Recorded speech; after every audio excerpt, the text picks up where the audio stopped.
Well, hello guys and happy holidays. I'm Maddie and welcome back to the AFI Project Lab. If you're just joining me for the very first time, well, thank you so much for checking out our channel, and I really hope that you guys enjoy what I've got in store for you guys today. So, in this episode, I'll be teaching you how to make diagonal stripes in your container candles using a very simple and easy technique. So you can use this for all kinds of themes and designs, but in today's case, I'll be theming my candle off of our version of Bath & Body Works Twisted Peppermint fragrance. I'm sure you guys can already guess what we're going to be using, red and white, and making a peppermint candle. So I'll stop rambling, let's jump into it.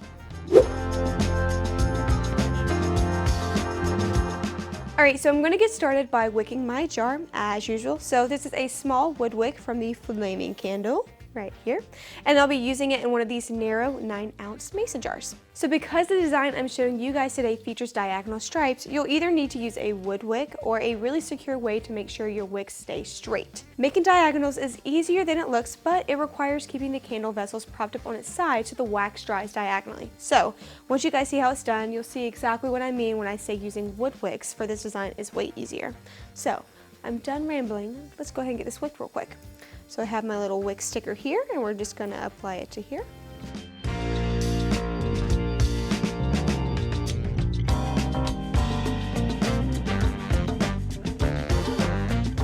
So now that I have my vessel wicked, let's set up for our first pour. So as you can see, I have a bowl here that's big enough to put my jar in, and we have it filled with, of course, play sand. You can get a big container of this stuff at just about anywhere. Walmart, craft stores, online, Amazon, wherever really. And it's really cheap too, so don't worry about it. So this here will go into our sand, and what the sand does is it cradles our jar at an angle. So we're just going to nestle it in at an angle.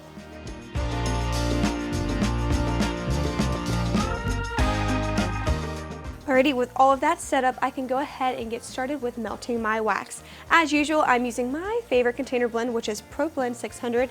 You can use any other wax with a good adhesion that you prefer, but of course this one is my personal favorite, so we'll be going with this one. So this vessel can hold 7 ounces of wax in total, so I've split my wax up into thirds. So my first layer will make up 1/3 of the candle's content, which is about 2.3 ounces. So I'm just gonna pop it right in here and get this all nice and melted down. Of course, you can use whatever method you prefer to melt down your wax, but as you can see, I love using a double boiler. It just helps me keep an eye on it when it becomes liquid.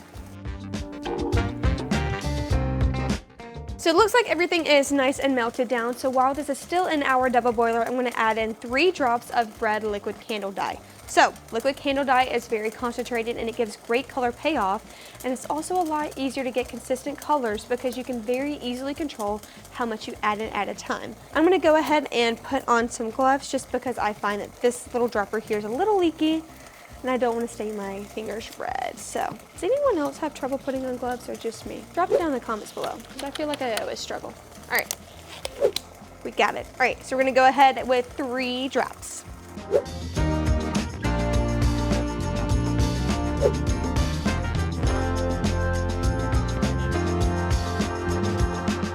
Just making sure to give that a nice and thorough stir, and I think we're right about there. So I'm going to go ahead and set this aside. So now our next step is to do a quick temperature check. You want it to be at about 185 degrees Fahrenheit to add in our fragrance, but this temperature might vary based on the wax type that you choose to use. So I'm going to grab my temperature gun and let's check and see where we're at. And we are right on target, so I'm going to go ahead and remove this from our double boiler.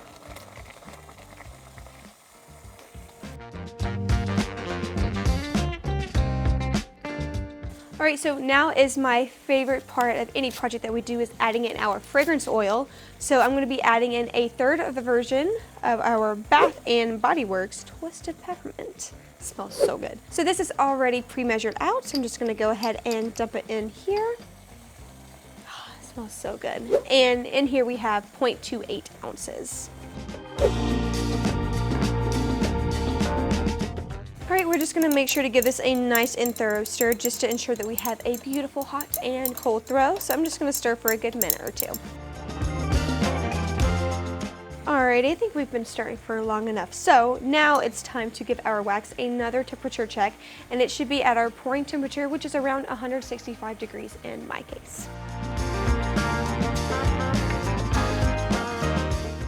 All right, we are right on target, so we can go ahead and do our first diagonal pour. So I will admit that this can be kind of tricky to get a nice and clean pour, so let's focus on keeping the lip of the pouring pitcher as close to our vessel as possible.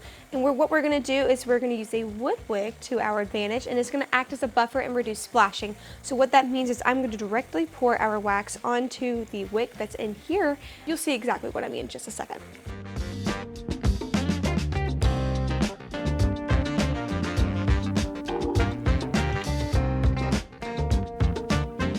And there you have it, our first diagonal layer. So I'm going to let this cool while I get my next layer of wax ready. And I'll be making these next two layers slightly thinner than the first one. So make sure to split up another third of your wax to get two separate containers of 1.15 ounces of wax. So I want alternating red and white stripes to mimic peppermint sticks. So I'm going to go ahead and melt down my next chunk of wax and repeat all the same previous steps, but this time I won't be adding any dye.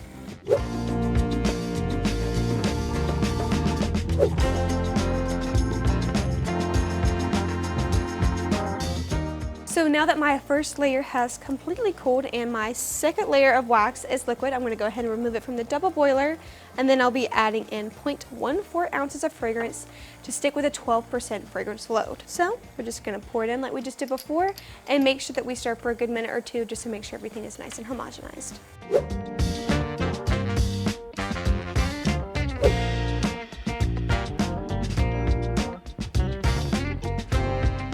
And of course, we're going to go ahead and do our second pour just like we did the first one.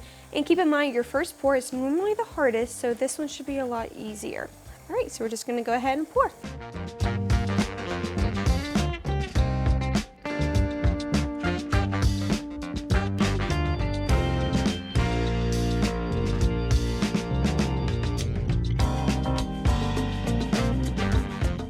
And when you do your second pour here, it's not super noticeable at first, but as it cools, you'll really be able to see that white layer, which will really pop against the red wax base. So once that layer has hardened, you can add in another red layer. So once again, I'm using 1.15 ounces of wax with 0.14 ounces of fragrance. So I'm just going to pop that into our double boiler, make sure this is all nice and melted down. So to keep this layer the same red color as the first one, I'm only going to be adding in 2 drops of our dye. But I'll get there in just a second and make sure this is nice and melted down for just a second, and then I'll add it in.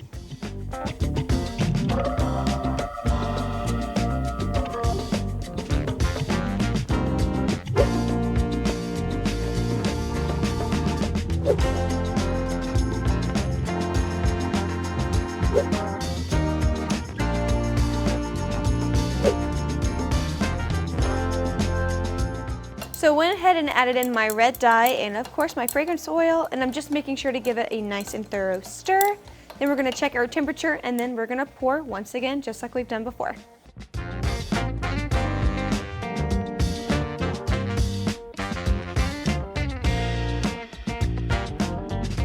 Alright, so I've got my 3 layers poured and cooled now. So to finish off the candle, you'll need to take it out of the sand, and then we're going to prop it straight up so we can get a flat top layer.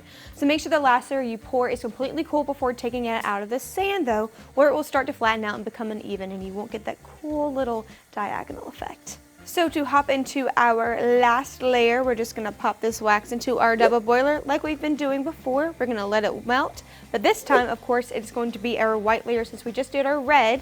So we won't have any dye, but of course we'll put in some beautiful, luxurious smelling peppermint fragrance.